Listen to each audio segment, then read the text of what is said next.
Okay, I'd like to call this meeting to order. This is Kirkwood Meadows Public Utility District regular board meeting for Saturday, December 12th. It's just past 8 a.m. And Peter, roll call, please. Okay, Rickert, Here. O'Grady, O'Grady here. Epstein, Here. Perot. He's on his way, I guess. Dornbrook here, 4 out of 5. Okay, thank you. Eric, do we have any announcements today? Just would like to ask if any members of the public would like to speak, either use the raise your hand function as described in the board agenda packet, or wave frantically if your video is working and I will see you. Great. And of course, all votes need to be by roll call. Okay, are there any corrections to the agenda or consent calendar?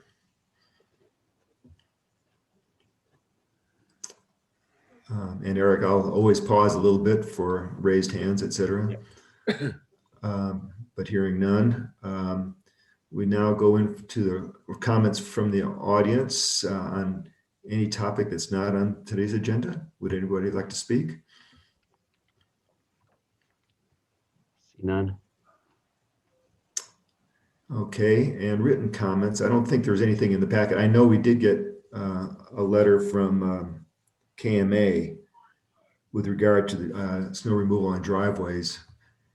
But I guess that'll be covered when we cover driveways probably next month. Yeah, that's in communications right now in the communications packet, or the communications committee. I apologize. We did discuss that, and direction was given on a response. So I just have to add a few things. So the response will be going out on that next week early.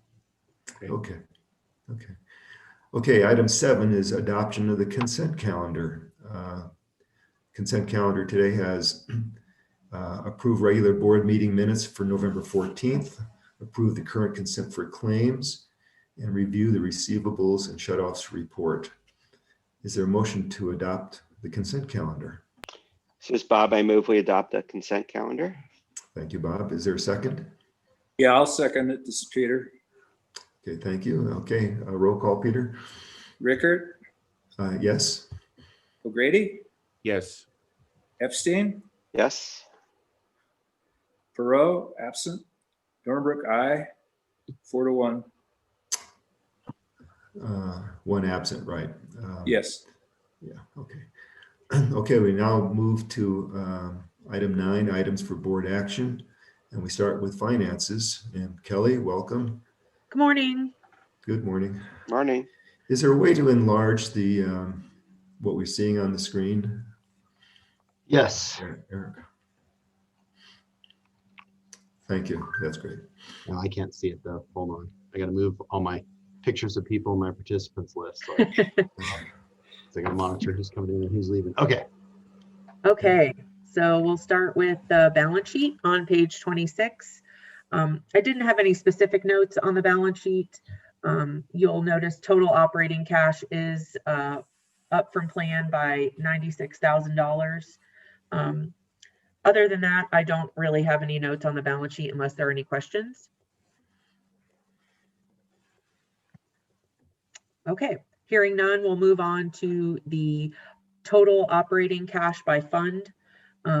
You'll notice that water, employee housing, and solid waste are all showing negative, but that's to be expected.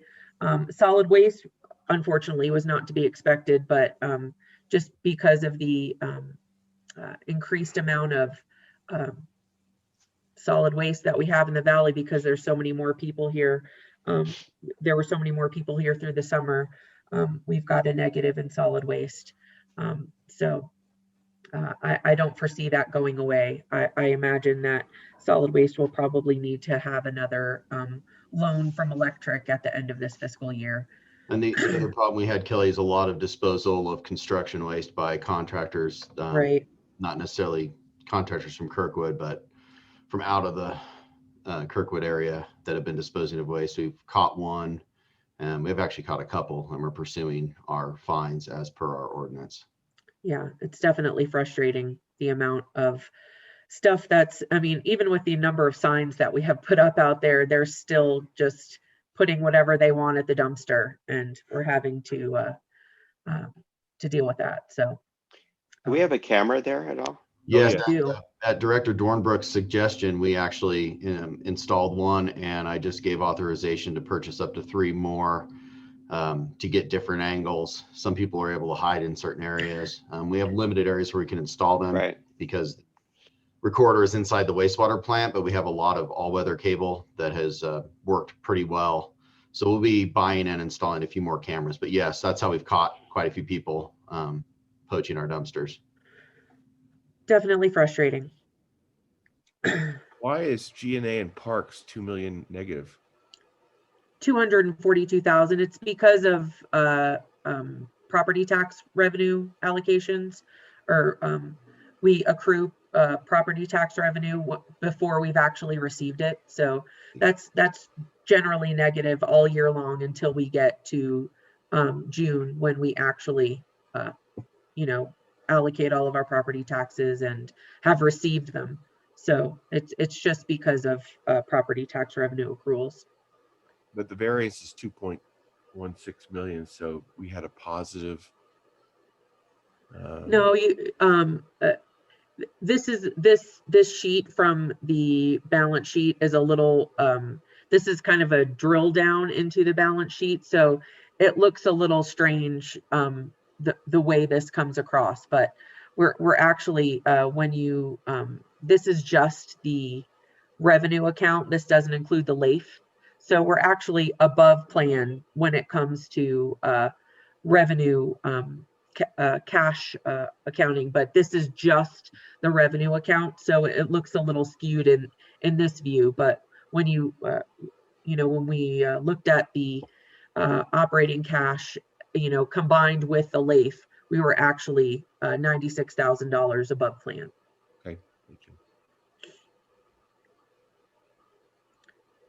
Any other questions on revenue account by fund? Okay, hearing none, I'll move on to page 29, the combined income statement. You'll see operating revenues for the month of October were down from plan by $35,000.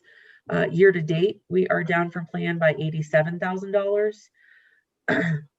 And most of that is in commercial revenues. You'll see total operating year to date is actually up from plan by $207,000. So considering, the fact that our revenues are a little off, the fact that we're better than planned by $207,000, it's a pretty good start to the first few months of the fiscal year. Absolutely. Can I ask a question, please? Because it doesn't show up as much here as maybe, let's see, just a second, the operations and maintenance. I guess what maybe it's in the water and wastewater. I'll wait till we get to water and wastewater, Kelly. Sorry. Okay. Yeah. Okay. Moving on to water on page 33 of your packet. Operating revenues for water are better than planned for October by $4,200. Year to date, they're just slightly under plan by $830. Year to date, total operating for water is up from plan by $44,000. So this is where I have my question, and for water and wastewater, in particular, the operations and maintenance, but also the salaries and wages, they're so far below budget. And is this just because those systems have not needed the repairs that we often need, or is it because of why is it, I guess, is what I'm wondering. Yeah, so everyone will recall that the water operators also work in wastewater, and they also work in solid waste. Solid waste, as Kelly noted, is taking a lot more time and labor. Additionally, we had a position vacant in water, wastewater, solid waste. So there was a skip in salaries as well while we refilled that position this summer. Anyway, the operations and maintenance, the difference between two 2,000 and 20,000 or 21,000 is quite a lot. Well, 18,000. That's just timing of things. Okay. Yeah. Okay. Thanks. And the test, and one thing I'll tell you that hasn't hit, but I know has been through is our big wet labs annual test. That I don't think I've seen that invoice come through. So when that hits, that's pretty darn expensive. That's in the, teens, thousands. Okay. As well. So I know that hasn't come through on timing. And the iron manganese was put as a budget variance as well. So that's another one that's going to come up. We'll talk about at the end, but those are a couple things that are accounted for elsewhere. Yeah, or not a lot of it is timing though, just like Eric said. It's when we're making the budget, obviously we have plans to do projects and things like that. And, nothing ever goes to plan, obviously. So we try our best to guess when things are going to happen, but obviously sometimes they don't happen when we expect them to. So. Right, but Kelly, I guess my question is, we're ahead of plan on expenses, meaning we're better than plan. How much of that is timing and how much of that is going to last? I feel like it's probably 50-50. Some of it is timing, but some of it is just, we planned for things and, Right. we didn't need to do them, or we're not going to do them. So I feel like it's pretty even. Yeah, I've directed all staff to defer anything that's not absolutely essential. And as we go through this COVID issue, so, and we're doing essential stuff, keeping everything running. We're not quite down to duct tape and bubble gum and baling wire, but if it's not absolutely necessary, we're not buying it. And that's across all.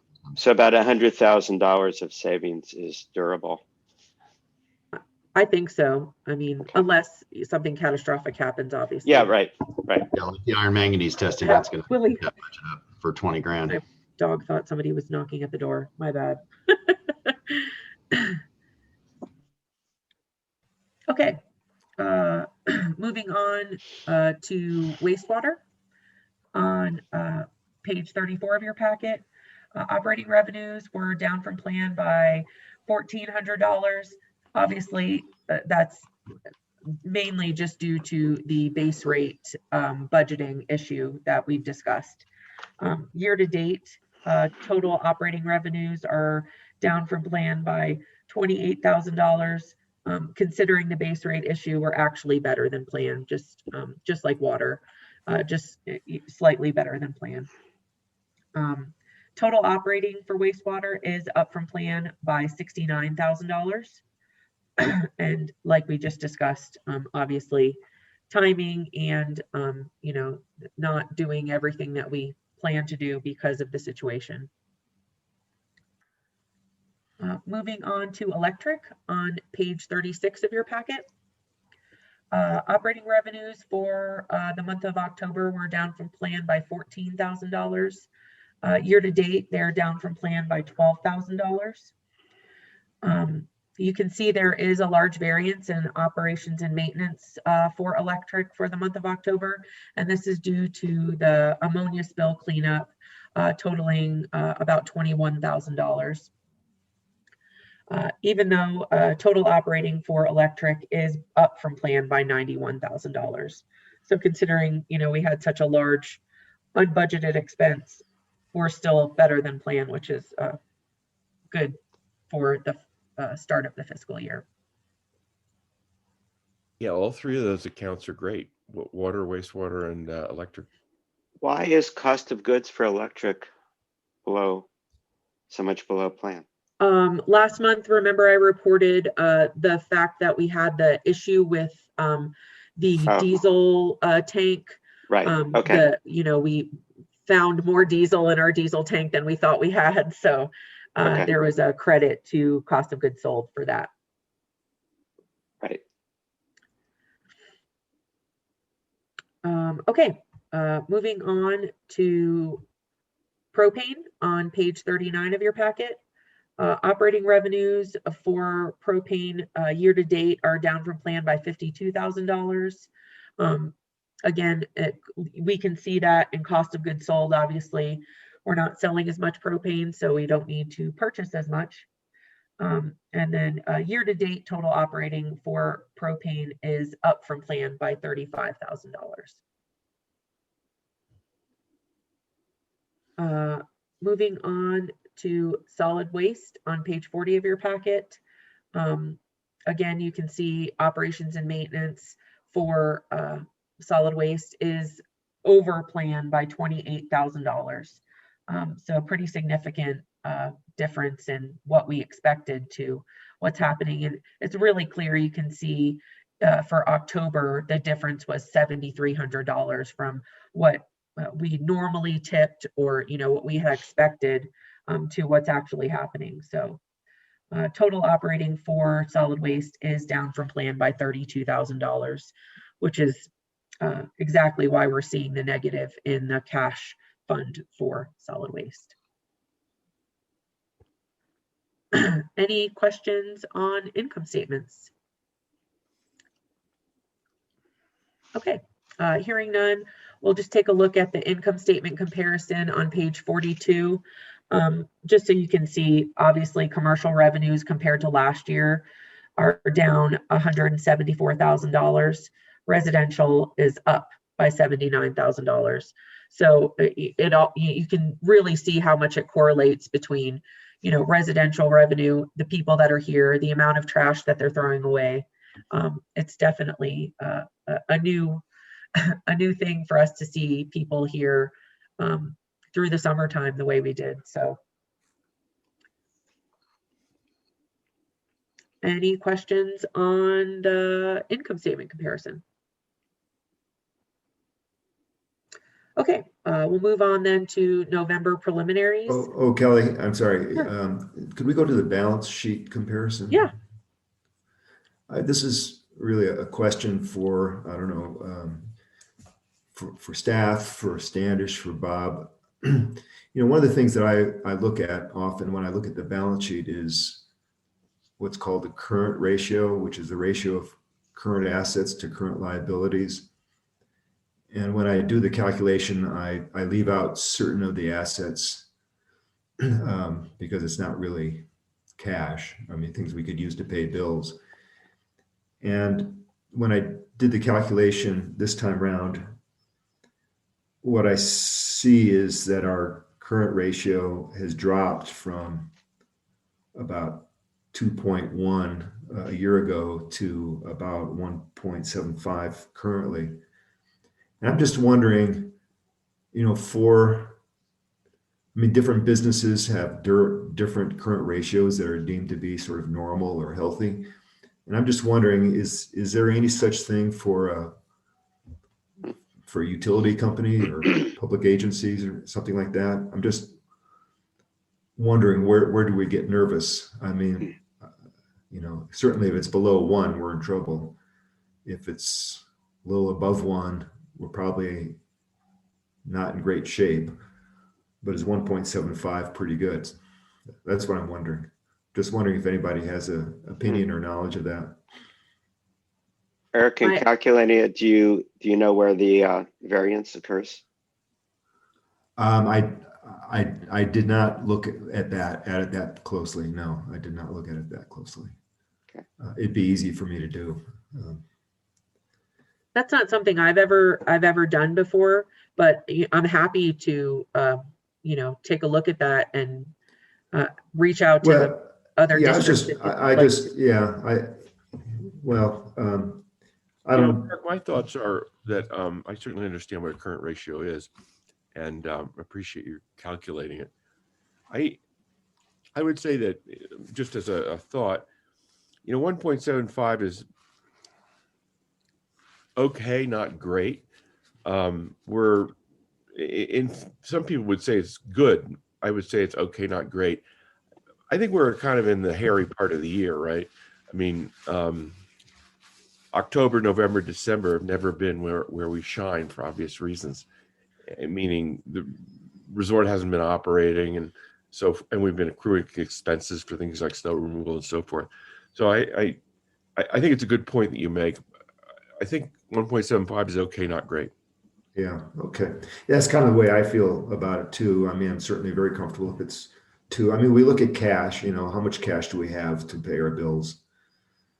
But then you have to also look at what the liabilities are, the current liabilities are, the bills that have to be paid. And yeah, I mean, I'm most comfortable if we're at 2 or above, but you're right, we are at the hairy part of the year. So anyway, okay, thanks for your thoughts.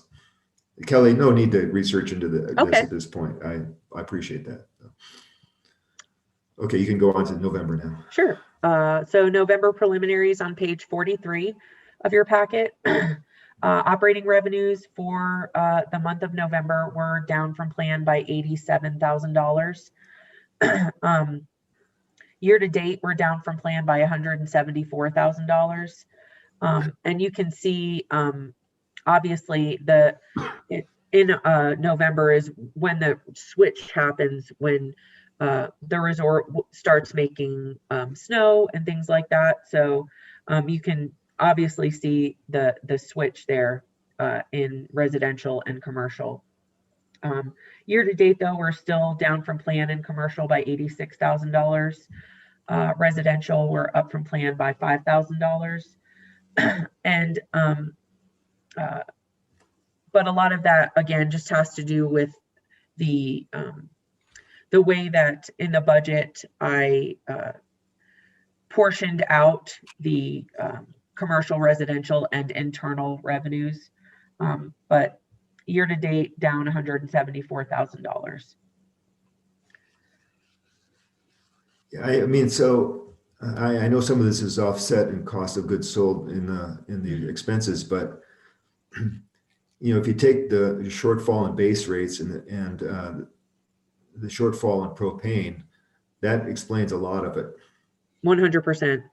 And so I know that some of the propane is made up for in the cost of goods sold line down below, but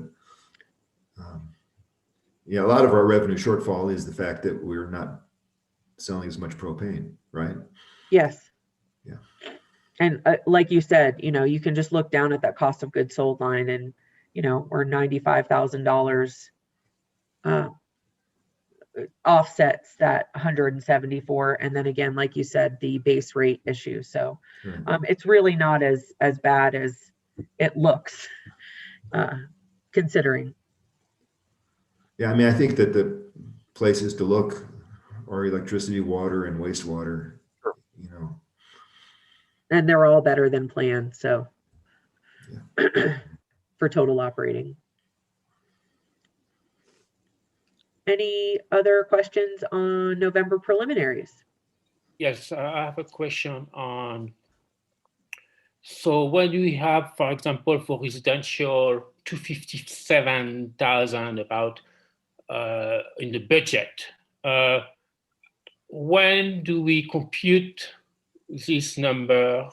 Is it in when we do our budget before the beginning of the fiscal year?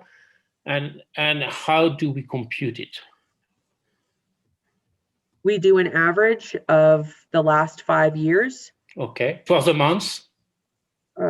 Yeah, we do an average of the last 5 years for each month. Yeah, so then my next question is, do we have an average temperature that we track? I know my PG&E bill, it showed me and actually usually there is a pretty good correlation between the actual temperature. If it's too warm, people use AC. If it's too cold, they use heating. So do we have in the capacity to generate such a number at KMPUD? We don't. Yeah. We don't put the temperature in there. No, we just do an average of actual sales.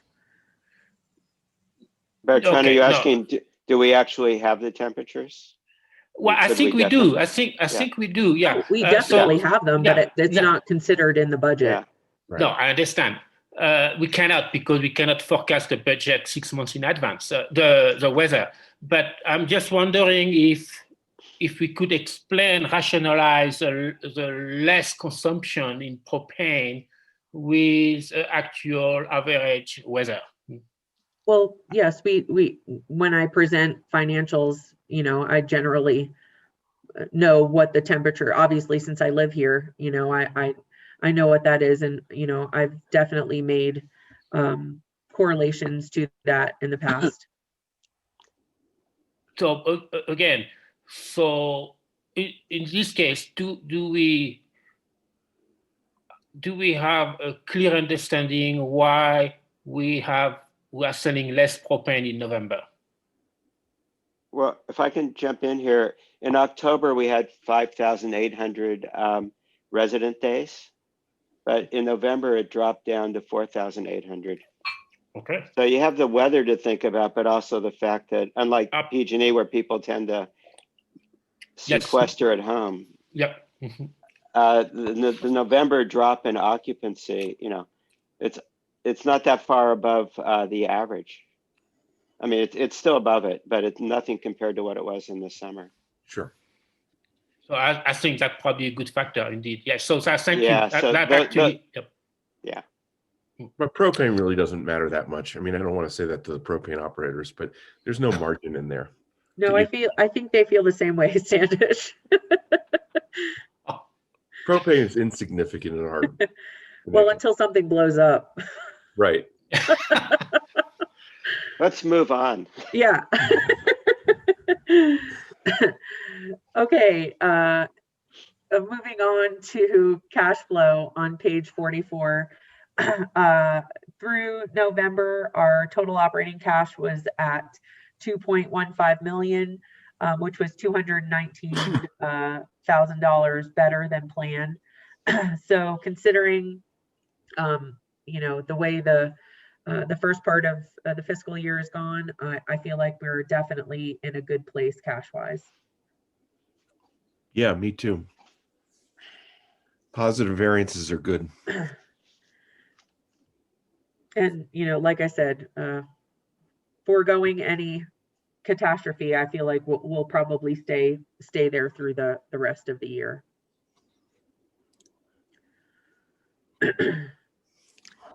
Any questions on cash flow? The only comment I would make is Vel is going to operate in a very different mode this year.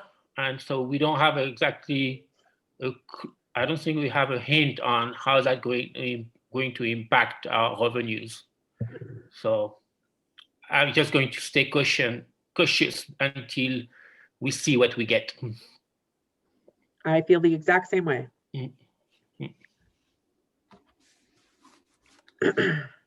Okay. Moving on then to known budget variances.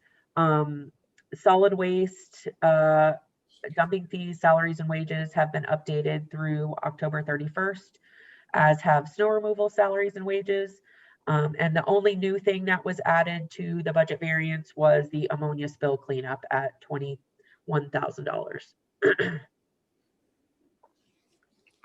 So the solid waste salaries and wages is, from what you said before, is a bit offset by less time put into water and wastewater, right? Correct. Definitely. Okay.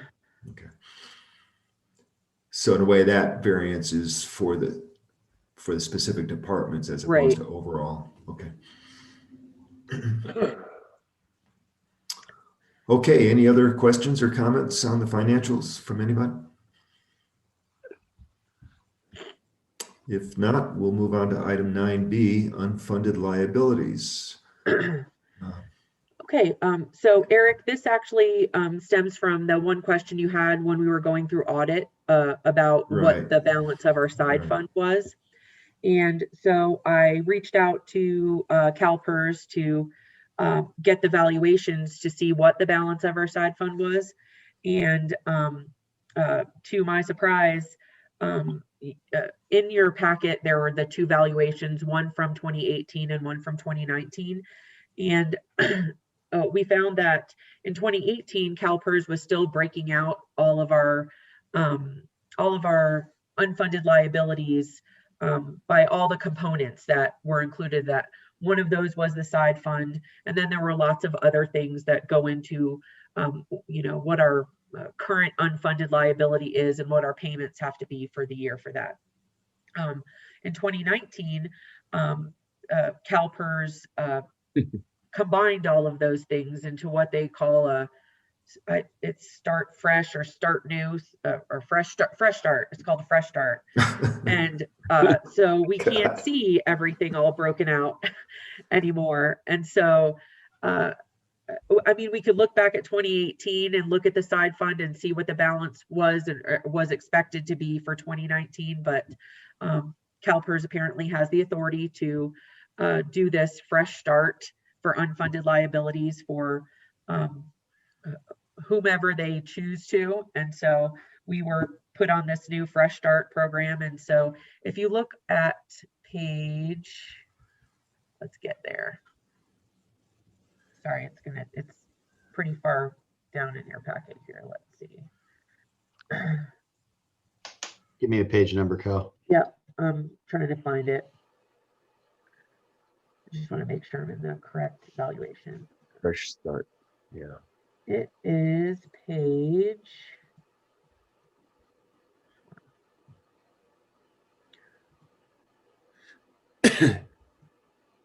My goodness. Sorry. Oh, wait, I went too far.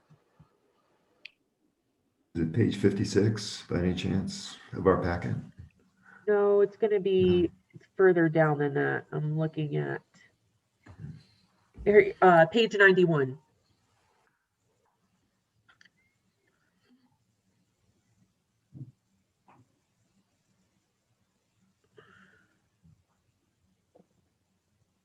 Page 91, Eric. I have it so zoomed in that I can't zoom Oh, you easily. can't. Then Keep going. look at amortization. There you please. go. So you can see this fresh start program they just combined everything together. And so basically, we're not going to see the separate balance for the side fund. We discussed it at Finance Committee, and we didn't see any real benefit of trying to pay early or, make additional payments at this point, especially with this new Fresh Start program that CalPERS has decided that we're a part of now. So, Kelly, do you believe, I mean, I hope that the high interest rate we're paying on the side fund is just on the side fund. It's not on all of this, is it? I mean, the side fund carried an interest rate of something like 7.5% or something like that, which is why I think in the beginning it did, Eric, but over the last few years, it wasn't that high. But we just, we're always going to have unfunded liabilities, and so we're always going to, be making these payments to CalPERS. Well, you remember, I mean, the reason I brought it up is just because I hadn't seen it in the audit. And right. Here's what I remembered, and then I'll just drop it. But what I remembered was, 5 years ago, we had a balance of something like $200,000+, and we were paying 7.5% on it per year. And when we were borrowing money at under 3%, it seemed crazy to keep paying 7.5% for something if we could pay it off. So we paid part of it off, as I recall, $90,000. We made a $55,000 lump sum payment. Yep. $55,000. And so that brought it down to something. And I was just surprised that the audit didn't show what that something is, but now I understand why it doesn't show what that something is. Right. So, okay. And if we're not paying 7.5% interest rate anymore, then it's not an important question anymore. Well, thank you for looking into that. I appreciate it. I did not enjoy reading those pages. Did you read them all, Eric? That's all I want to know. Did you have insomnia? I scanned them all because I kept looking for what I was looking for and I couldn't find it. CalPERS bait and switched on us. Yeah, I see. Okay, well, thank you for all that. Let's go on to, unless there's What do you mean by that, Eric? What's that? Eric with a K. That they used to report it to us. Now they've rolled it up into the Fresh Start, and so we can't see it even though we've asked for it. They're hiding it from us. Okay, so unless there's further comment on that, we'll move on to item 9C, performance reporting and aquifer levels. Hi, Brandy. Good morning, everyone. Morning. So to start with aquifer levels in your packet, you can see that our levels have been below our target of 140 since about the 10th of November. In the middle of the month, we were expecting that number to come back up on the well 4 or 5 aquifer, but it didn't recover as we hoped to see. And so on December 3rd, we actually asked Vail to stop making snow at Timber Creek until we can get that level back up. They were very gracious and complied, no problems. And we are still waiting for that level to come back up. We're in about the 130 range. So still closely tracking that one. And then on aquifer, or excuse me, on performance reporting in your packet also, for electric generation for the month, we actually have a slightly higher than expected unidentified loss of 17%. That's a little unusual this time of year. We did not make it to the backside to do meter reads back there because of the snow conditions. So I'm hoping to see that come back in line in December. But I just wanted to let you guys know that we are tracking that one closely. We are sitting at 12% for unidentified losses for electric for the year, which is on target. Then for propane, we have a positive loss of 1% for the month of November. We're still running at -2% for the year, which is pretty normal for propane. Brandy, I have a question for you on these. I'm sorry, I have a question for you and Kelly on these charts. The other number I'd like to see at the same time is our budgeted production. And I'm wondering if that would be easy to add in. Because that's the other thing of concern. It is easy to add in. Okay. What was that, Brandy? I didn't hear. It is easy to add in, and we actually used to have that on these charts, but it seemed to add a lot of confusion to look at it all at once. But we certainly can add in kind of a below the line, here's our budgeted sales or production, if you would like to see that. Well, I'll accept your judgment if it's confusing to put in here, but that's the other sort of aspect of the business is our fixed costs are covered by meeting budget. And we don't really see that currently anywhere else, but there might be a better place to do it. Absolutely. I can take a look at what it looks like to put on these sheets. And if that does seem confusing, I can do just kind of a separate sheet showing each department. All right, let me think. Kelly already tracks that. So. Yeah, because let me think about that also, because as we consider the impacts of, meeting the base rates and other things, then that's all tied together. So there might be some way to show that would give a sense of the business and whether our rates are meeting, what we expect of them. Absolutely.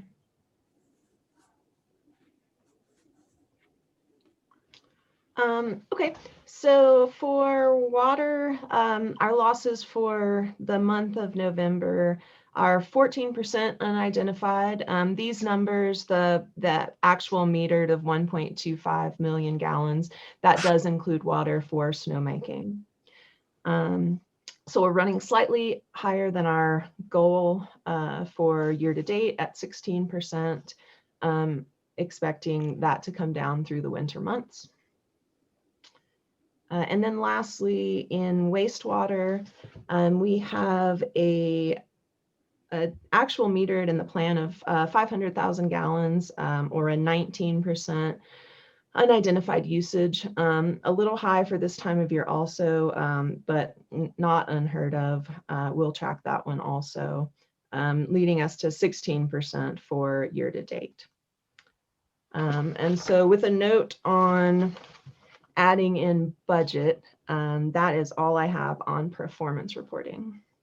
Just a question or a comment on the water. This is for Eric. In our operations committee meeting, Eric, the question was asked about whether or not we could do any leak detection for the water. And you said, could you review what you said, that that's a difficult and expensive thing to do and not very useful, or what was it that you had said? So there's a couple options available. There are leak detection services that are out there. They're very expensive. There's a economy of scale for large systems like East Bay Mud, et cetera. Someone like that would be able to, they would reap benefit from it proportionate to the cost. So there are those services out there. The other way is to install internal metering in the system, which is something that Amateur Water did in Sutter Creek, which is a slightly larger system than ours. But they were able to, I think we installed 8-meter pits, about $250,000, and were able to localize where leaks were in that 50-year-old system. But it's, very expensive to do, but there are ways to quantify leaks in terms of the water. One thing that I just, at the Aqua conference, and I was going to talk about this later, but I'll talk about it now. There is a rulemaking process going on right now at State Water Resources Control Board relative to water loss that came out of one of the pieces of legislation from, I think it was last year or the year before. I can't recall the name of the bill, Bob. Sorry. I know you'd like to know those, but basically they're setting standards for water losses. Right now, as what I read was it's systems over 1,000 connections, so it wouldn't apply to us yet. But it's always a matter of time on those things. So we may be forced into doing something anyway. But at the exorbitant cost for the relatively minor benefit, I don't think it's worth us even considering for next fiscal year as a capital project. Yeah, so to address potential water issues, then the main thing we want to do, I guess, is the hydrology study and possibly locating a 6th well. Those would definitely be a priority, especially with the iron manganese. And that's more from an iron manganese issue in my mind. By the way, I didn't know what manganese is. I mean, so I looked it up. If we can capture enough of it, we can apparently make money selling it to the stainless steel industry. Good luck with that. Well, look, I have no idea what manganese is, but apparently that's the way it's used. We'll assign that to the personnel committee to study. Okay, yeah, we'll do. That sounds good. And, I'll go ahead and mention one other thing, and I'll steal Rick's thunder just a little bit for this because we were going to talk about this on the ops report, but there has been an air entrainment issue in the system. What that means is air is getting into the potable water system. It's harmless. It's not a taste or odor issue. It's purely an aesthetic issue. Your water looks cloudy. You let it sit for a minute and it turns clear. We think it could be localized. We're hoping it could be localized to overrunning of 3 and cavitation of that well due to well levels, and that introduced the air. So we're trying to localize the source of the issue. But again, it's purely aesthetic, not a health issue at all. I had noticed that, and I was wondering why. Now, thank you. Yeah, I noticed that when I moved into Meadowstone, I noticed it, but I figured it because I was in a new condominium and I figured their water system had some air issue. But then we've had a few, Bob Endy, Steve Wong, one other person, Boomer Browner. Well, I'm on Fremont and I see it as well. Yeah. Yeah. So it's valley wide. And the real big issue is because when they put in the transmission line from 4.5 and they cut it into the distribution line, there's no pure transmission line. You can't settle out in the tank anymore. It was a mistake doing that and something that should be corrected in our long-term planning for capital. But for now, we'll just have to live with it. And hopefully when the wells come back up, this issue goes away. So on that subject, Brandy, why are the aquifer levels low, meaning for well 4 and 5? That's a variety answer. We've been running wells 4 or 5 more because we have had issues with water quality on our other wells.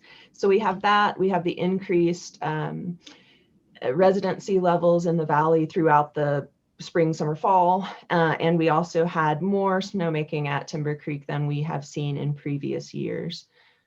So that is the short answer. And So- Mike has a question. So I just one other thing I want to add, and then I'll unmute Mike. So we had when I first came in, we were getting regular about twice a year, I think, Rick and Brandy, fecal coliform hits in well 2. So I directed staff to reduce use of well 2. And that means we have to use 4 or 5 more, but we've had no fecal coliform hits, but now we're getting iron manganese hits. So this goes back to Eric's original comment of hydrology study and a new well to try and offset this issue. So Mike, I'll unmute you, ask you to unmute, and then you're up. Hey, can I get a few minutes in here? Thanks, guys. Anyhow, yeah, thank you, Rick. Thanks for it's a busy office. Thanks for letting us use the water there at Timber Creek. It sure helped out getting Chair 7 open. And anyhow, I just wanted to say thank you. And if there's anything that I need to change in the future, either this year or next year, for the way they use that water, Brandy and I have worked pretty close together on making that happen. We appreciate that help, Mike. We really do. Yeah, thank you, Mike. Thank you, Mike. Were there any questions about the snowmaking? Would manganese would be useful for snowmaking?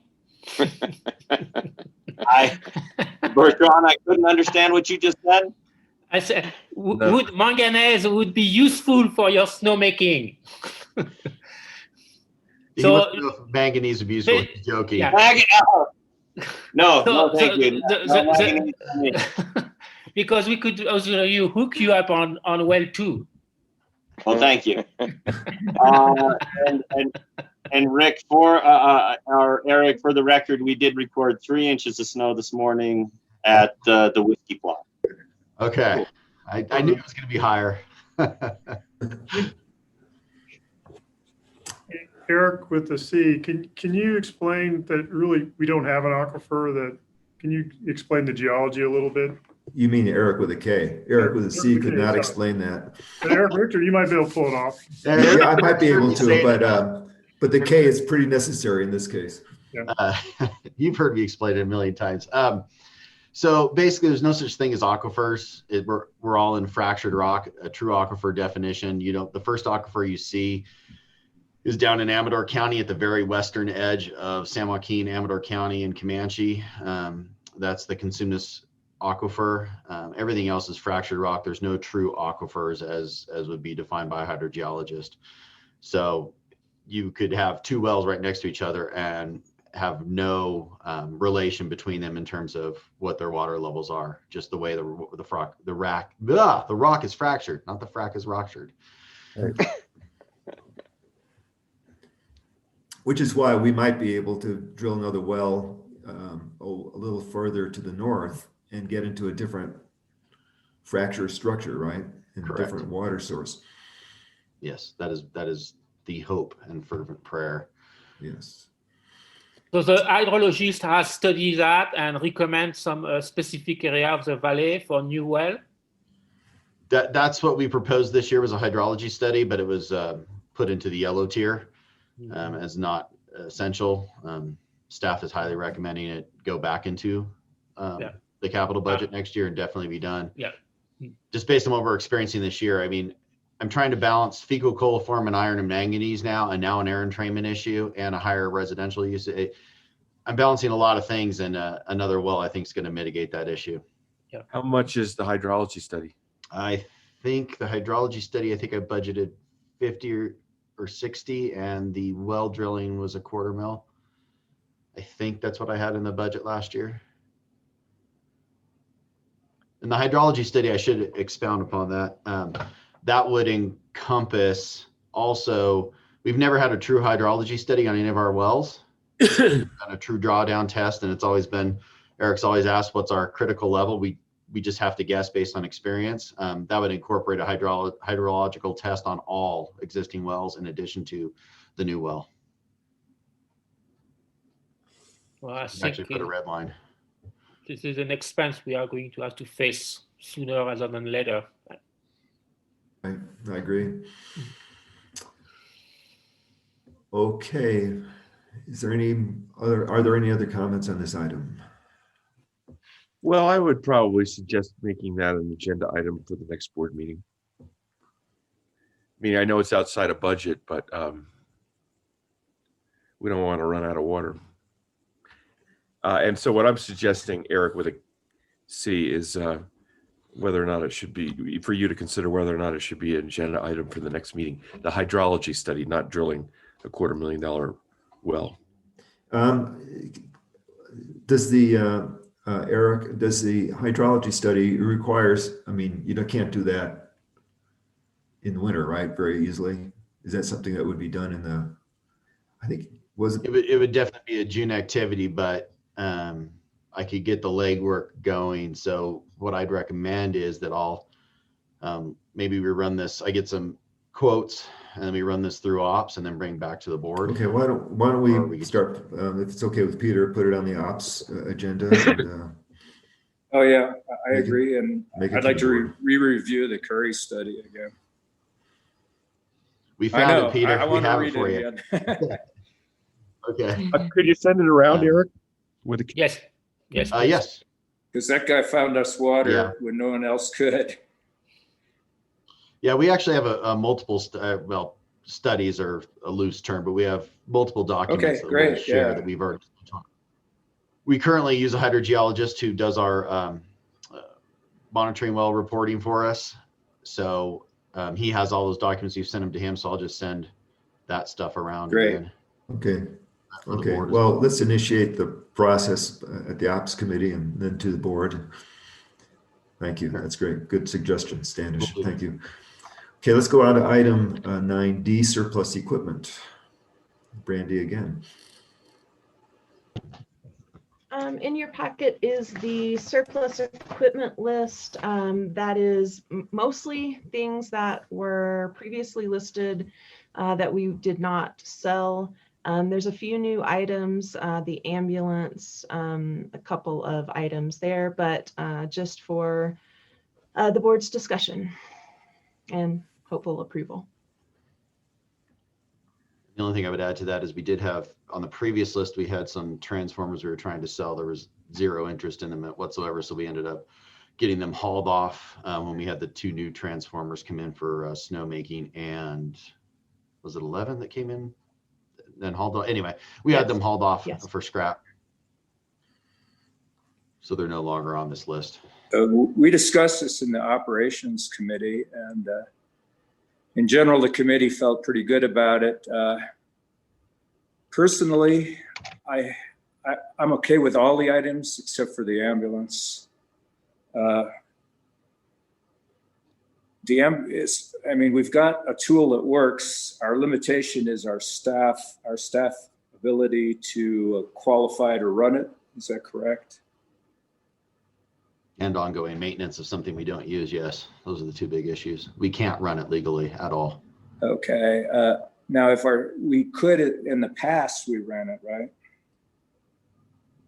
Yes, but we were under a contract with, what was the name of, who was that, Lake Valley? No. We have an agreement where Mountain Valley EMS has minimal protocols for running the ambulance. I just can't meet those standards with existing staffing levels of volunteers. And they terminated the agreement with us because we couldn't meet it. So we can no longer run the ambulance under them. We did it in the past. So what do we do when there's an accident on the highway and there are people that are injured? What do we do with those people until Lake Valley shows up? We treat to our best of our abilities, and like CAL FIRE and Forest Service, we wait for an ambulance and or a helicopter. Actually, an ambulance, because we have to load the patient into the ambulance to get to the helicopter. So that's what we do. We wait. So even in the winter, if we can't put them in the ambulance without moving them No, legally? it would not make any sense. Really? I mean, we could bring them in out of the conditions. We could put them in to give them a better environment, but honestly, if it's a traumatic injury, we're not going to move the patient until paramedics are on board and administer drugs and other therapies before we move that patient. So, Are we allowed to give them oxygen? we are. Okay. Rick, do you want to go over the new requirements of that you just had to go through on the CPR for EMT level that they changed? Sure.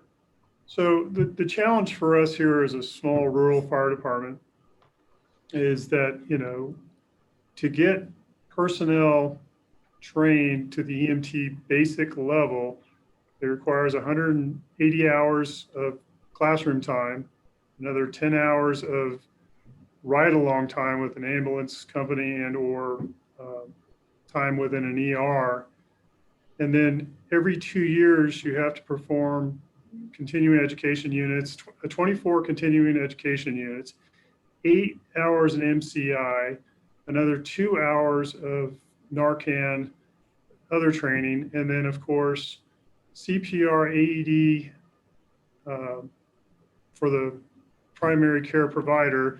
So again, there's just a lot of requirements just to maintain the certification. And with our limited volunteer pool, which is sometimes very seasonal, we do have a little bump in the winter when the resort's open, but come May and June, it's really just a handful of us. And to keep people EMT level certified, it's just been very challenging.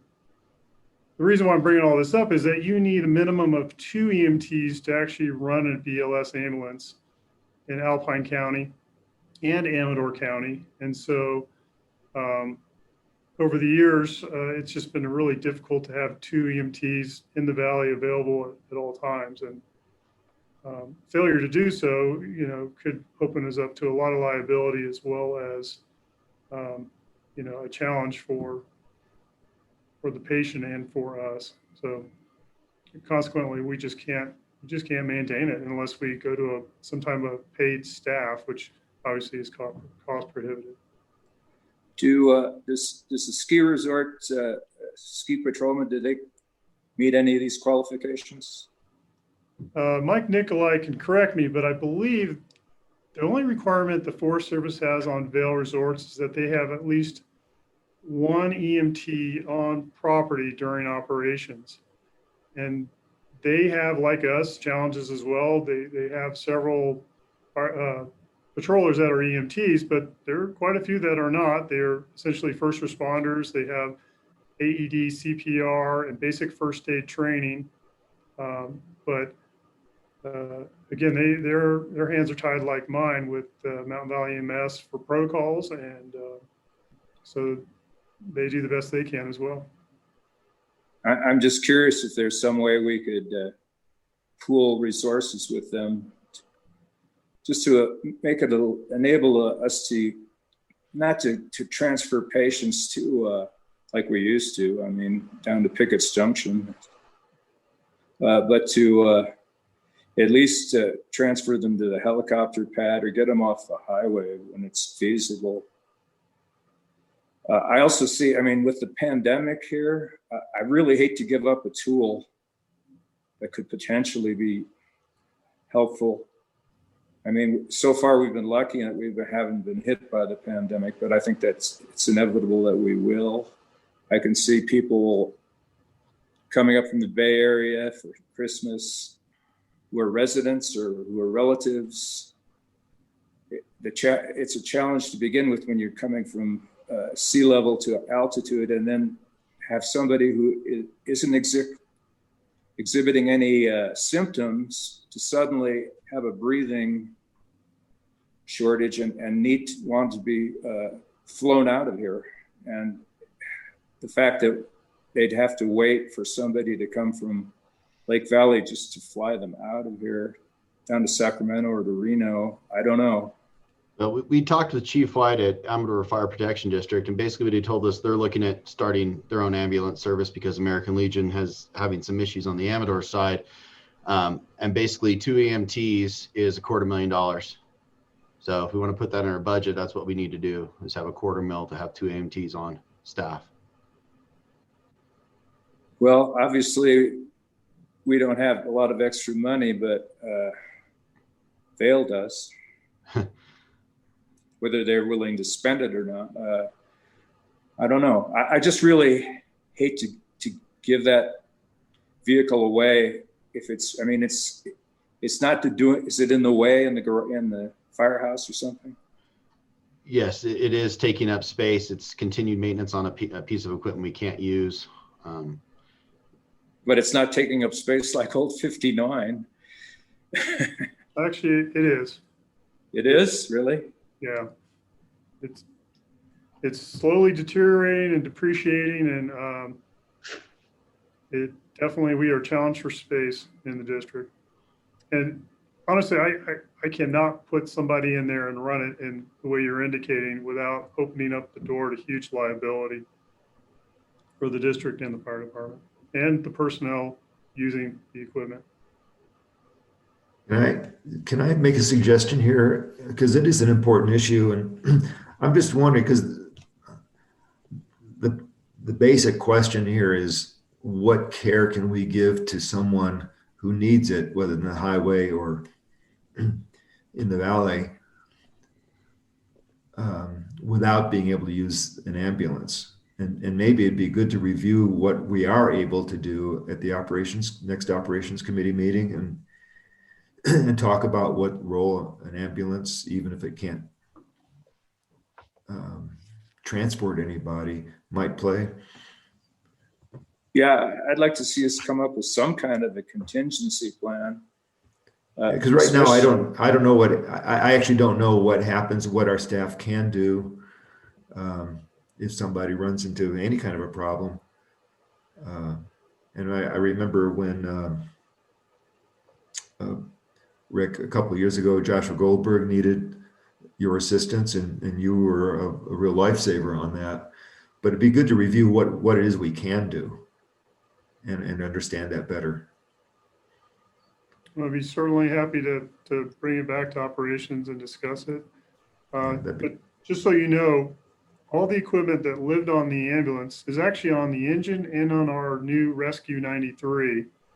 And then we are providing the same level of care other than transporting to the community now. So nothing's changed in that respect, and we haven't lost the level of care that we can give by not having the ambulance available to us. Yeah, so it would be really good to have a thorough review of that, so we understand it and see if there's anything we want to do to invest in it over time. Very good. It's a very good point. So in the transition time while we study that, is there any way to move that ambulance to a less suitable, useful spot, like a carport or something else, so you can retrieve the space in the main building and without squatting as much? And that's number one. Number two, how much does a new ambulance cost? So if in the future we can actually find a plan, maybe jointly with VEL, to have again an ambulance service, limited ambulance service in Kirkwood, how much does that cost a new ambulance? Yeah, I think those are good questions to tackle. So I guess at this point, Peter, what you're recommending is that we not jump on a sale of the ambulance quite yet? That'd be my preference. I'm prepared to approve everything else that's on the list, but I just really hate to give it up, considering that there's so many unknowns with the pandemic this year. So I prefer staff's recommendation. I mean, if Rick and Eric are saying that we can't operate this thing, I'd rather try to get the $12,500. I want to second that, because I think having something on site that somebody might see that we can't use is creating a false expectation. And at a time and place when we could use an ambulance, it looks like adding one in isn't going to be the driving budget item. Wasn't this one donated to us by the county? Yes. Yeah, until we have a full-time paid fire department, we'll never buy another ambulance. Right. mean, hope is not a strategy. It's reality is Yeah. reality, unfortunately. And Eric, did you say in the ops committee meeting that there is somebody interested in it, or in some entity, or? Well, yeah, AFPD had indicated they might be interested in it as they're starting up they're trying to start up their ambulance service, as I mentioned, since American Legion may be going away. Well, do we have I assume we have at least a month or two before they would be actually ready to acquire it. Is that right? I don't know the answer to that. Probably. I mean, I mean, I would just, I think that we could at least have a conversation about it at ops committee meeting. Basically what I want to know is what services can we provide in terms of helping out a patient who needs it, even independent of the ambulance issue. Yeah. And I mean, like I could This say. is Carolyn. Could I make a comment? But one thing I want to say is,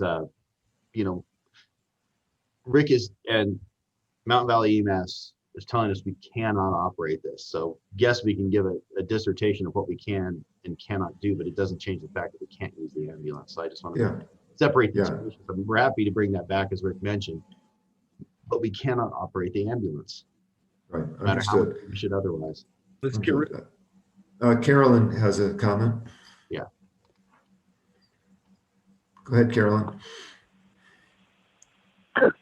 Did you say I could talk? Yep. Please. Okay, so I've had a badly broken leg, and my husband drove. I chose to have my husband drive me. I've had a not so badly broken leg, and I drove myself off the mountain. I've had 2 anaphylactic reactions there, and actually going in the ambulance, I probably would have died before I got there if I'd have needed that. And I guess I feel like if it was severe enough trauma, then you bring in the helicopter. And if it's not severe trauma, it's often easier to just have someone drive. And I know here in Paso Robles, the one time I did get an ambulance, the whole situation, the whole experience was a nightmare. And here at the ranch, when someone needs to be taken somewhere, they take them there. So I understand, Peter, why it seems like a good idea to keep it, but if we can't operate it properly, then people just, it's better to wait or take somebody down the mountain. That would be my comment. Okay. Thanks, Carolyn. Well, okay, so I guess there are 2 options here. One is to accept this surplus list in its entirety as presented, and the other is to accept the surplus list for sale absent the ambulance and wait a month or so until there can be more discussion at the ops committee about the service in general. So I would move to accept the list minus the ambulance for the time being. Okay, is there a second to that motion? Well, I'll second the motion. Eric seconds the motion. Any further discussion? Let's vote on this motion. In favor of the motion, say aye. Roll call. Rickard? Aye. O'Grady?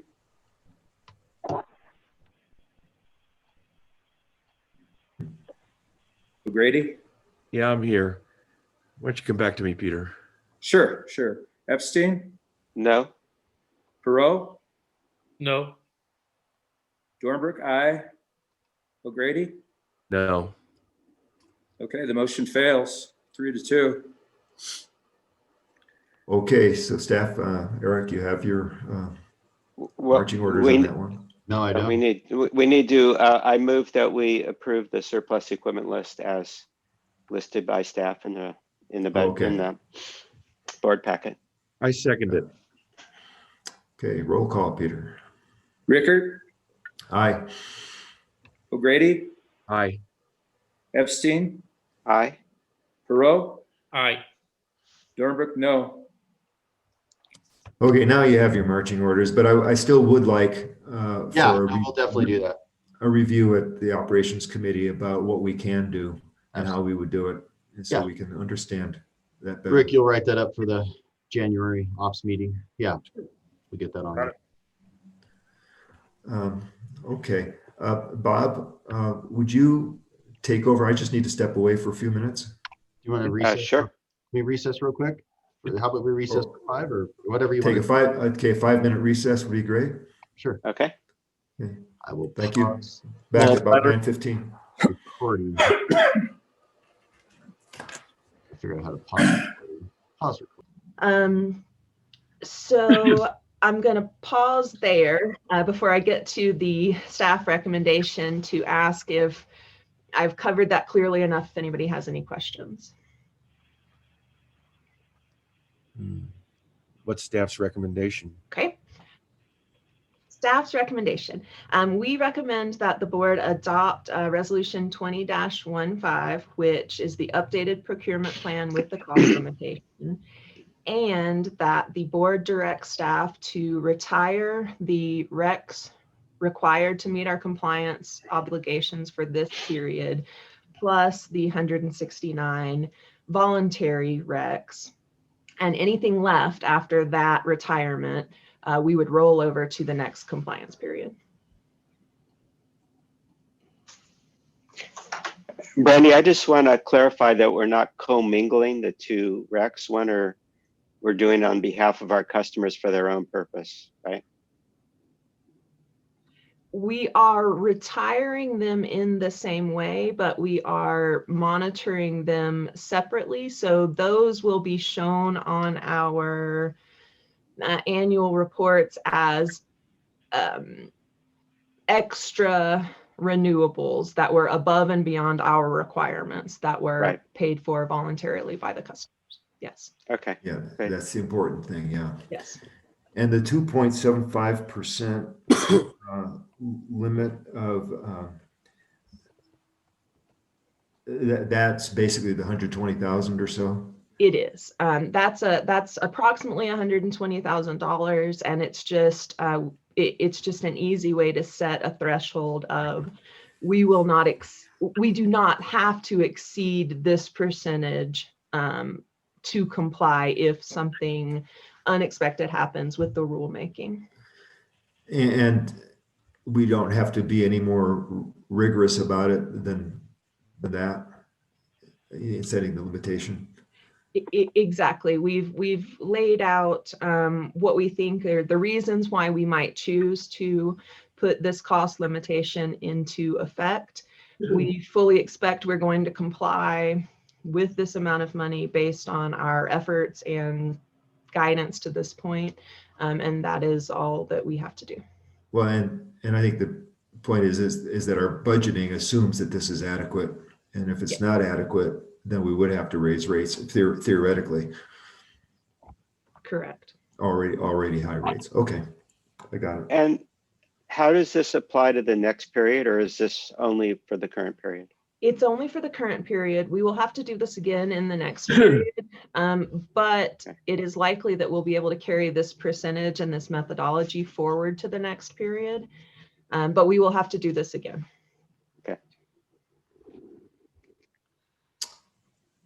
Okay, is there any further questions before we consider resolution 2015?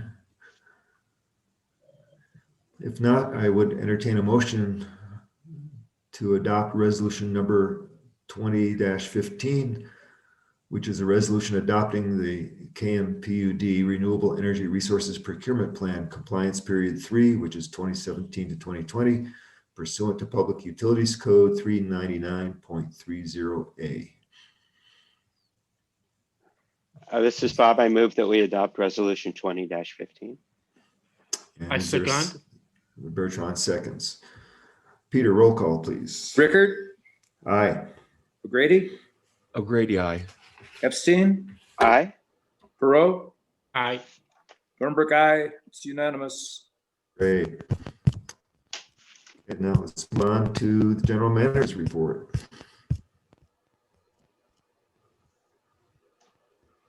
Probably would help if I unmuted myself. Yes. Just a few things to bring the board up to speed on items that are, I know the committees will report on some of these, but I'll just cover the highlights. And if the committee chairs want to go into more detail, they can. But meter protection continues on. Basically, we have 13 high priority meters that we are going to continue to monitor throughout the winter. We're not going to do anything on the medium and lows at this point, but we are going to monitor those 13 high risk ones to ensure no risk to customers, property, and life. So that's where we're at with the meter protection program. I know Bob's going to talk a little bit about driveways, but that methodology continues on to the point where I think we'll be able to bring it back to the board for discussion in January. We'll hopefully have some additional testing done, but I don't want to steal Bob's thunder, but that's continuing on in ComCom. Brandy, Rick and I attended the Aqua Virtual Conference this last week. It was a very good conference, a lot of good information. Additionally, I attended the board meeting, the Region 3 meeting, where I was named the alternate chair. And a lot of good information came out of that. Had some good discussions with a couple of elected state officials as well during that in some of the breakout rooms. So all in all, very good conference, a lot of good information gained from that. We did learn about what's going on with the COVID testing, where that work group is with the Regional Water Quality Control Board. Aqua is participating in that. So we're working on that. The CARB fleet control, which could have a huge impact on the district. I have been named on that committee as well, because we're probably next to Mammoth, one of the most unique places in California where an entire electric fleet, including heavy equipment, could be an issue, or even CARB 4. So I'll be participating in that as well. Is that through the Air Resources Board? No, I'm participating in the Aqua work group, but it is ARB that is making the rulemaking. So we are, there's a work group through Aqua and CMUA. I'm attending the CMUA. I'm not on that committee, but I'm also attending there. And then we have two representatives from that work group that are on the Air Resources Board rulemaking group with ARB at the state level. So we're the first step, and then there's some, liaisons coming out of that work group. Had a really good meeting with Quinn from USDA, Rural Services. It used to, or sorry, Rural Development. It used to be RUS. Now it's RD for the water wastewater side of the house. Very encouraging. The preliminary engineering report has been submitted. The application has been submitted. Our loan officer has been allocated to us. One thing, and our engineers has also been set for the project, which is Mike Sterinsky, with whom I've worked and know socially for the last 15 years. So that's really good for me, because I know Mike well and can reach out to him with any issues he might have and help him through the process, help him help us through the process. On the USD funding, some interesting developments relative to the grant side of things. I don't want to get ahead of myself on that, but it looks like there's some interesting developments for us. And worst case, our loan range would be between the 1.25 and 1.75 range, based on the MHI for our census tract, which is how USDA allocates it, which is great news for the district. We, as you know, in the rate study, we did a 30-year at 3% was our budget assumption. This would be could be as much as a 40-year, and as between the 1.25 and 1.75%. So could be some possible rate relief for our customers on the wastewater side. So we'll be have a Zoom with them next week to go through that process. One thing that is new that I was unaware of, and Mike made me aware of it, it's new as of this year, as of September, their fiscal year. They require interim funding. They will only fund at the end of the project. So we will have to pursue interim funding. There are multiple resources available that USDA recommends. We also have CFC, which we participate in, that could provide that as well. So we'll be looking into that, but we'll have to get interim funding to build the project. So it is in our interest to build the project as fast as possible, so the USDA funding comes in at the end of the project. So we did that for the last one also, because of the timing of when the loan money actually arrives.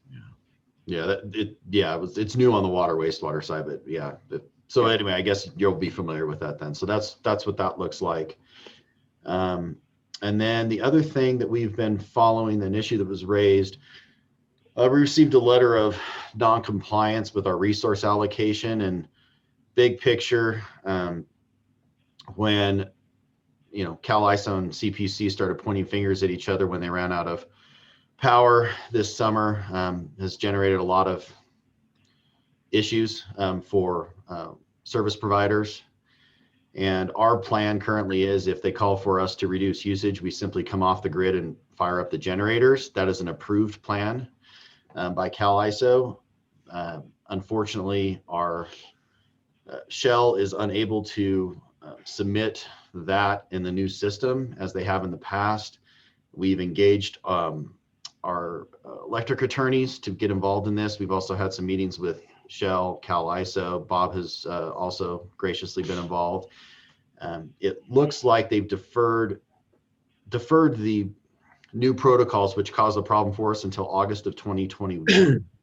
But nonetheless, our attorney continues to speak with their attorney, and it looks like we're going to get relief for our unique situation, and they're continuing to pursue that. So I don't know if you want to add anything to that, Brandy, or did that summarize it well enough? No, I think that summed it up. And that's all I have. Oh, that's a lot, Eric. Thank you. That's a lot. Item 11 is the operations report. Just a few things to let you know about. Speaking of grants, we did receive our AFG closeout letter for the SCBA grant, which was good news. There were no exceptions or additional requirements needed, and therefore the fire department's done with that grant cycle. And I'll propose to the next operations committee that we discuss what our next funding objective will be for the fire department. I have a few ideas, but we'll bring it back through operations committee and the board. As for the fire department, we have limited training right now due to COVID restrictions, but we are doing pretty well for staffing right now. We have 12 members. And since we were talking about EMTs, we have 2 EMTs and 12 members right now. So we'll continue to train at a minimal level, and working with Chief Hughes and also Chief White with Amador Fire Protection District, we're discussing how we can cross-train the departments once some of the restrictions lift up. And then further with Amador Fire Protection District, I just recently got an email from the Camino communications chief, battalion chief, about how the repeaters in this area that serve Amador County, how they do. And there's 9 different repeaters that we can use. Some of them are dedicated to Forest Service, and some of them are dedicated to Amador Fire Protection District. And upon results of those repeaters and how well they receive here in the Kirkwood Valley, it's pretty not very good. And we've known that. There's been a lot of dead spots over the years, but again, there probably needs to be some work to either resurrect the repeater that used to live on top of Chair 10 or Hawkins Peak or Thimble Peak, Melissa Corey Peak, which might help our communications out of the valley. So I'll be working with Chief White as well as Chief Hughes, trying to increase the communications for the fire department. And then finally, repeater. I'm sorry? Is that a radio repeater, or what kind of repeater is it? A radio repeater, yes, Stanish. Currently, we have a temporary repeater here at the CSB or the fire station for Alpine County, but it's down the bottom of the valley and it's limited on where it can range out to. Oh. Where it used to live on Melissa Corey Peak on the other side of Chair 4, but it keeps blowing off that mountaintop. So anyway, but it was nice to have the Camino supervisor come in and actually do a further test with all the repeaters in this area. So we really have a good snapshot or idea how things are working. And then finally, unless there's any other questions about just other operations, Brandy and I completed a 15-month leadership course through Aqua JPIA. It was originally set up in going to Sacramento or Roseville for the course, and then switched over due to COVID to online training, but very productive and glad to be able to announce we've graduated. So. Oh, congratulations, Rick. Yeah, That's great. That's And Brandy, all I have for operations right now. thank you. Any questions for Rick or Brandy or Eric? If not, we'll move on to item 12, which is standing committee reports. Let's start with Standish and Finance. Sure. I'd say there are 4 items that we haven't talked about today. One is we talked about chipping 2021 and 22 planning. And I think in general terms, we discussed 3 options. One is not providing the service because we don't have any revenue for it. And, most other areas don't provide a service for free. And 2, we discussed our current situation, which is we haven't had the labor, our equipment is kind of old and fragile. And then 3rd is sort of an outsourced crash program or concentrated program in September or October. And Finance Committee's inclination was the 3rd option, meaning not to discontinue providing the service and not to use seasonal snow removal staff and broken equipment that we'd have to upgrade. So staff is kind of researching that and bringing it back.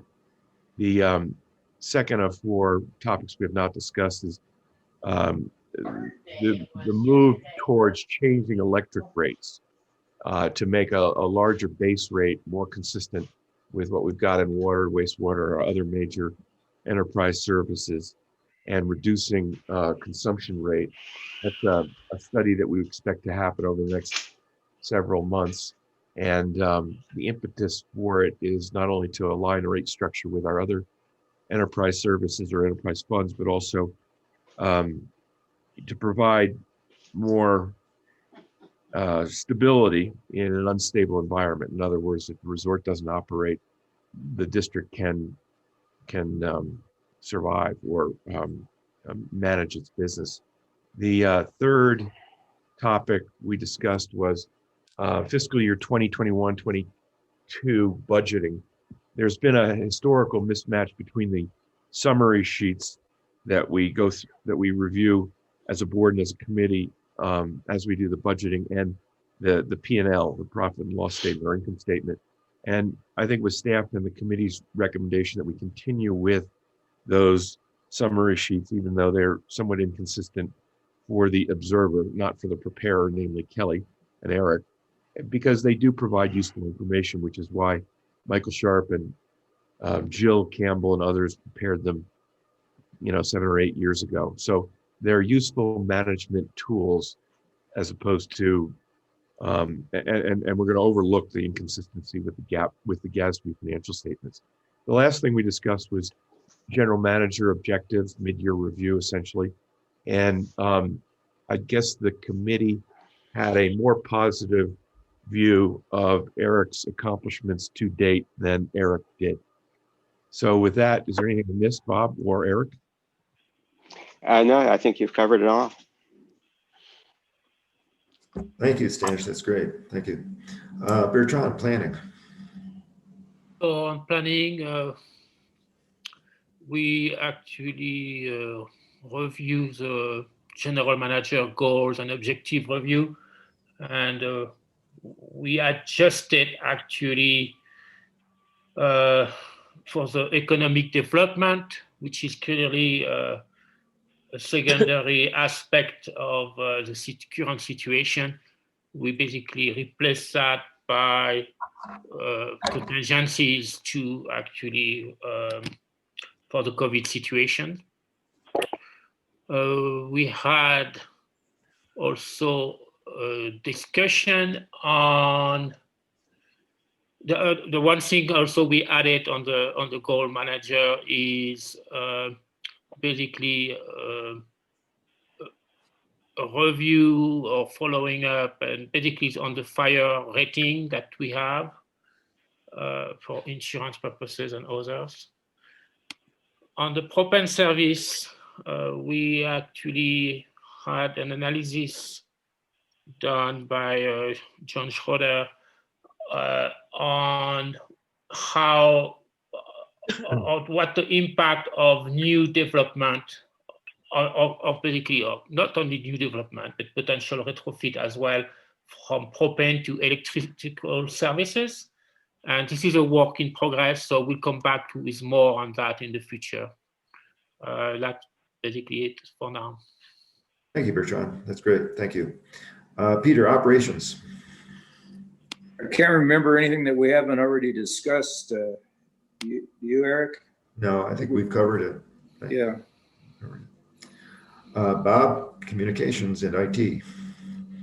So first off, we continue to have discussions about improvements to the website, but we've deferred implementation mostly from lack of staff time and the fact that the snow removal continues to be all-consuming.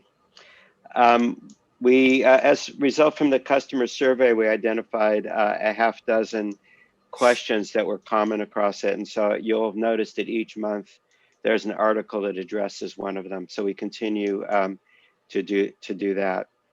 On snow removal, we're developing a model for how to calculate, how to include and accurately include the time, travel time for servicing driveways. So what we've done so far is we've developed a model for how to do that. The three driveway groups in terms of Juniper Ridge, Palisades, and KMA are each three buckets. You combine those with the 22 buckets for the HOAs, making 25 allocations. And what we do is we already know the average time to service the driveways. We are currently measuring the average travel time between the driveways, assuming no other work is happening to the HOAs. We're waiting for enough snow to actually do that a couple of times to have that. We'll then take the average travel time, add it to the sum of the average times to plow the driveways for each of the three buckets. And then we multiply that times the number of plows, and that becomes the time allocated to them. And then we recompute everything from there. So the model is there, where what we're waiting for is to actually measure the travel times between driveways. And then Bertrand and I are still working on verifying the model. We have a couple of things that we still need to resolve. We're also building a performance report based on each shift, operator shift, that tries to look at whether the shift happened according to normally or whether there were exceptions to be dealt with that would require curation. That's being done by a mixture of servant. We've put the reports together. We're currently doing manual inspections and figuring that out. And then the thing that we haven't really addressed yet that we'll probably want to discuss is whether we want to try to, is there some practical way to include the time spent servicing Kirkwood in this model too, or do we just leave that outside? The goal then is by the January board meeting, we'll have a preliminary report of all these items. We'll solicit board feedback. And then my personal goal would be in the February board meeting, we'd make a decision on this new methodology, and we'd be able to compare it to what it would have been in the past to what it has been. And that's independent of the desire to have the HOAs manage the contracts, whether they manage them or not. And those conversations are ongoing. How to actually allocate it, we would need to provide a recommendation. So we're working in parallel on those items. A lot, Bob. Thank you. Personnel, we did not meet, but I would like to take this opportunity to, if you don't know, Cheryl Stern and Bruce have sold their unit, their condominium unit will be moving out of Kirkwood. So, Bob, there's an opening, I guess, on the communications committee that Cheryl will be leaving. And of course, staff, I mean, Rick and staff and Jess and so on, I believe know about Cheryl's pending departure. And so I guess at some point we're going to have to talk about how we handle the summer festival auction and so on. Rick, I mean, were you aware of this, Rick? Yes, I was aware, and Cheryl's and I have talked, and she's still going to be helping us out, but unfortunately not living here in the Valley. Yeah. But she's been a great asset for us. Yes, she has been.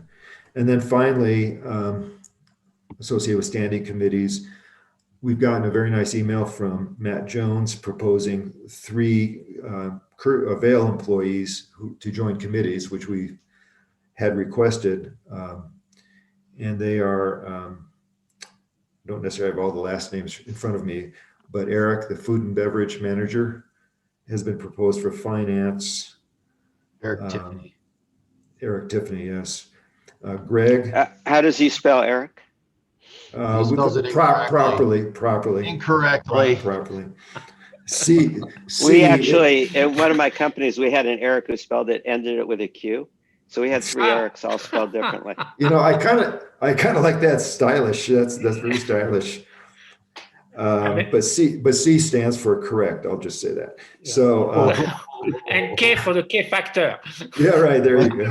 Yeah. Thank you, Bertrand. Greg, I believe is being Greg, and again, I don't have the last name in front of me, is proposed for planning. Kiskian with a K. Kiskien. Kiskian, I believe. And Dan Deemer, I believe it is. That's correct. For operations. And so what I would like to do is have an item on our January agenda to make committee appointments, and maybe also someone to replace Cheryl. Eric's in that regard. Eric with a K had a possible suggestion. Someone from Vail that might be good in ComCom. Oh, yeah, okay. Excellent. Kelly Keith might be a good one to try and recruit because she has her finger on the pulse of the valley. Okay, great. Okay, so Eric and I will work on getting that on the agenda, and I'm very happy that Dan, Greg, and Eric may be joining us. I hope they will be joining us. I assume they know about their names being forwarded. Yes, Greg participated, and planning committee. Yeah, in the planning committee. He did participate in the most recent. That's great. Well, and certainly all 3 can participate in committee meetings going forward. We'll just officially have them. Exactly right. Terms begin when we adopt it in January. And then, so we'll go on to the temporary advisory committees. So another ad hoc committee that I'd like to create, and this is for the $178,000 OGALS grant that we are not quite sure how do we say it. We're more than eligible. It's been allocated to us, but we have to submit a project or projects, plural, that comply with the requirements of this grant. And so the question is, how do we settle on a project or a set of projects that fit within those requirements, and they have to be recreation oriented. So I'd like to set up an ad hoc committee that might operate just for 3 months, January to March. And I've asked Peter to share that. I think it's going to be important that we have some full-time residents on this committee. And so the people that I'd like to appoint to the ad hoc committee, first of all, Peter is chair, and then he's also from planning. Then Ann Oppenheimer from communications, and I think she would be a big help in helping us communicate that the proposed projects. I'd like someone from the district, and Eric has put forward Tommy Baggett's name for that. I'd like someone from Vail, and Matt forwarded Dan Deemer's name for that.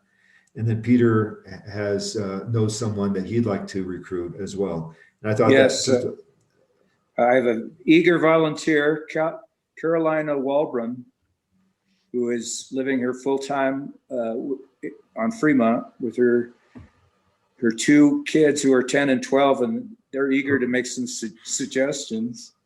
Perfect.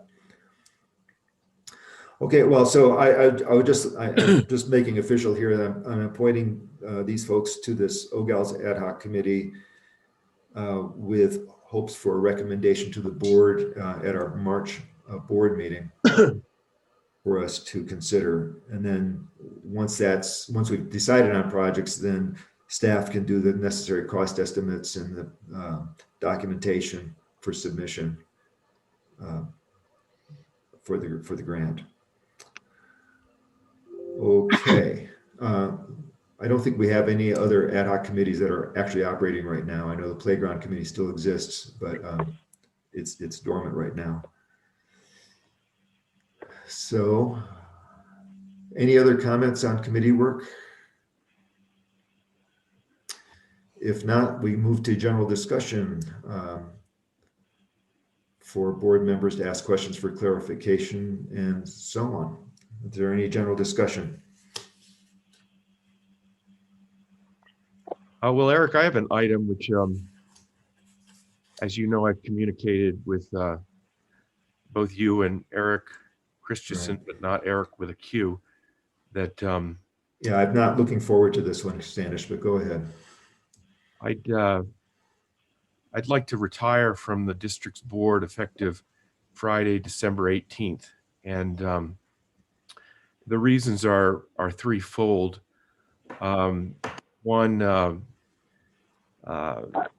I turned age 60 in April in shelter in place here at Kirkwood, and I've long planned to retire from my professional activities, both in the Bay Area and elsewhere at age 60. So it's in the spirit of plan your play your plan. And as part of that, my wife Ann and I have purchased a home outside of California, and we expect to make that it's our intent to make that our primary residence and domicile and where we vote. And per Eric Christensen's checking with District Council Dick Shanahan, one requirement for being a board member is that you reside and vote in either Alpine, Amador, or presumably El Dorado County. The second and probably more substantive reason for retiring at this point is I joined the board 9 years ago at this meeting. And, it seems to me 9 years is a decent run. And I joined the board really with three primary objectives. One is to accomplish interconnection, which we did over 5 years ago, although I will admit there was a hangover with PG&E for probably 2 to 3 years of renegotiating that. But in any case, it's done. Secondly, as a professional investor, I wanted better financial management, and I think we've clearly accomplished that. And then finally, in my and other views, we needed more professional management and staff. And I think with Eric Christensen, Brandy's, and Rick's leadership, we've accomplished that. The third reason for retiring is really that I've been on boards of directors for 34 years and firmly convinced and have experienced that adding new blood is always a good thing. So I think that's an opportunity in this essentially position of strength for the district to do that. So I've enjoyed working with all of you for 9+ years. I use the word plus because Bob Epstein and Eric and I worked with the prior general manager, Tom Henney, for several years before joining the board. I expect to remain a happy customer. I've told Eric and Eric that if they want me, depending on the composition of the finance committee, I'd be happy to be a community member. And so I'll be submitting a letter to Eric and Eric in the next few days, retiring and resigning from the board. So thank you all, staff and fellow board members, for working with me over many years. Well, to say that you're going to leave a huge hole in the board is an understatement, Standish. Well, thank you. And I am certainly happy that you're willing to remain active through the finance committee. That's going to be, I think, an important contribution. It's been hard for me to digest, for sure. Bob? Well, I just want to add to that there are very few members in the community that are willing to put in the hours it takes to really move things forward, and Standish is exemplary in that regards, both before the board and during. So as a member of the community, I'm just very appreciative of all that you've done. Thank you. Well, because Standish had given Eric and me forewarning, we did talk about what to do to fill that seat. And Eric, do you want to go through the process that we've learned from Dick Shanahan and the schedule that we've thought about? Sure, I'll do that. I'll hit the highlights here. So after the 18th, we have 15 days to notify Alpine County Elections, which I believe is Teola, of the vacancy. And then the board may fill the vacancy by appointment. And we have to post the notice of the vacancy for 15 days, which we will do. We'll also talk to Eric. We're going to put it up on Nextdoor, our Facebook page, our website, just trying to get as much coverage out there because most people aren't going out to the traditional bulletin boards to read things anymore. So we're going to go above and beyond on that. We have 60 days to fill the vacancy. We only have to advertise for 15 days. So what Eric and I talked about, instead of trying to rush it before the January 9th, which would have traditionally been the January 9th meeting, is to give a full 30 days and perhaps consider moving the board meeting to January 23rd instead, to give the community more opportunity to indicate their interest in the position. Then the board would interview at the January 23rd meeting and make a selection at that time for an appointment. If the board doesn't act, the county supervisors have the option to fill it themselves with their preferred candidate. So it is imperative that the board does act. I think that covers the highlights, Eric. Yeah, I just want to add that this is an interesting, it's interesting the way the law reads, because Standish is retiring from the board more than 130 days from the end of his term. The appointment will only be until the next general election, which is in a year, in 11 months from now. And so the appointment is just for the 11 months or until November or December of 2021. Then that seat will be open for election. But that will only be for a 2-year term. Correct. To the end of what Standish's current term is. So in November of 2021, there will actually be 4 seats up for election. The 3 that would normally be up for election, which is Peter's and mine and Bob's, and then the 4th one, which is Standish's. So that's what will be put into a notice asking for letters of interest and brief statements of qualifications for us to consider as a board. So I guess the question I have for board members is, are you willing, able to have our rather than our regular meeting on January 9th, a special meeting on the 23rd of January? And this is for Peter, Bob, Bertrand. This is Peter. I'm okay with that. I'm a little confused about what the last part that you said about it only being for 2 years. I mean, I thought the whole purpose of staggering our terms was so that there would be a consistency to the board, whether you're elected for a 4-year term. Are you sure that's correct? It doesn't sound right to me. Yeah, because let me explain it. Maybe try it a different way. So the normal 4-year terms will be coming up this coming November. So 3 4-year terms are coming up in November. Because Standish is, in the middle of his 4-year term, it doesn't roll. It doesn't start matching. Otherwise, we'd have 4 elected at once. And so we're going to have 3 elected for 4 years, 1 elected for 2 years.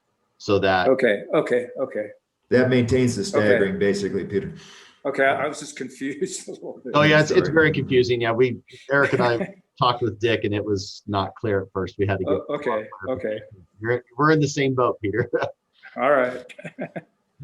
Bob, is January 23rd okay with you for a meeting? Well, I'll have to check my extensive travel schedule, but I suspect it'll be just fine. Okay. Well, same for me. Even from Hawaii or the San Juans, you'd be okay on Zoom, Bob. Okay. And Bertrand, you're okay. Okay. I'm okay too. Well, let's do that because I think it's good to give the community a full month to consider whether anyone wants to be considered for appointment. So the idea here is that the letters of interest would be due no later than January 15th, I think it is, Friday, which is a Friday. And then presumably all who express letter interest will be interviewed. Now, if there were 10 or 12 people, we might want to do something else, but presumably there won't be 10 or 12. And so we would interview and appoint on the 23rd. Okay, well, that's a tough one, Standish. But congratulations on a big life decision, on making a move, retiring, etc. Thank you. Turning 60, I mean, Peter, what do you think of that? I mean, you want me to really, give a straight-faced answer to that? Yeah, I mean, really. You got another good 10, 12 years ahead of you, man. All right, I'm not going to say anything. Okay.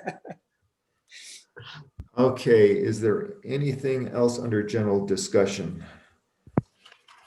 I just had a quick question.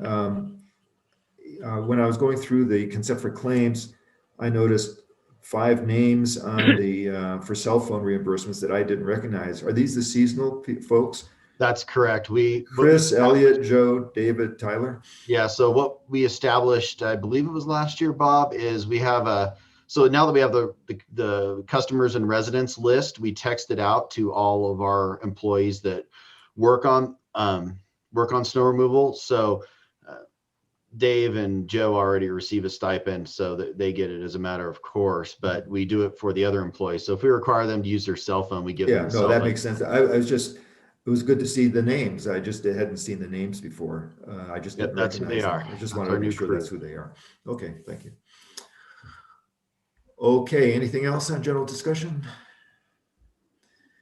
If not, we will retire to a closed session. So here we ask everyone who is not on the board to leave the meeting, and we'll just leave this one open, right? And we'll stop the recording. Correct. This is a closed session to consider, this is regarding fringe benefits.